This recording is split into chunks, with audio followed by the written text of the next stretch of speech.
भारत ने ICC T20 world cup में पाकिस्तान को 61 रन से शिकस्त दी और सुपर 8 मरहले के लिए क्वालिफाई कर लिया है। 176 रन हदफ के ताक़ुब में पाकिस्तान की पूरी टीम जो है वो आउट हो गई और मुकम्मल ओवर भी नहीं खेल सकी और 12 गेंदें कबल ही 114 रन पर ढेर हुई।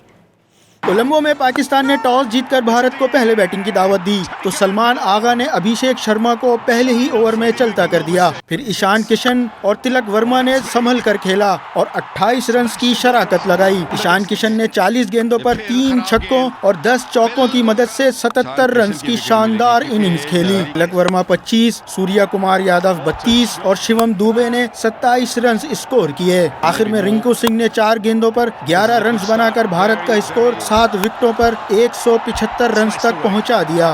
पाकिस्तान की जानिब से साइम अयूब ने 3 विकेटें हासिल की। जवाब में पाकिस्तान की बैटिंग लाइन एक बार फिर लड़खड़ा गई। 4 खिलाड़ी डबल फिगर्स में दाखिल ना हो पाए जबकि 3 खिलाड़ी तो रन्स का खाता भी ना खोल सके। पाकिस्तान की जानिब से उस्मान खान 44 रन बनाकर टॉप स्कोरर रहे। शादाब खान 14, फहीम अशरफ 10 और शाहीन आफरीदी ने 23 रन बनाए। पाकिस्तान की पूरी टीम 18वें ओवर्स में 114 रन पर ढेर हो गई। भारत की जानिब से हार्दिक पांड्या, जसप्रीत बुमराह, वरुण चक्रवर्ती और अक्षर पटेल ने 2-2 जबकि तिलक वर्मा और कुलदीप यादव ने 1-1 खिलाड़ी को आउट किया। भारत ने 61 रन से जीत के साथ T20 वर्ल्ड कप के सुपर 8 मरहले के लिए क्वालिफाई कर लिया।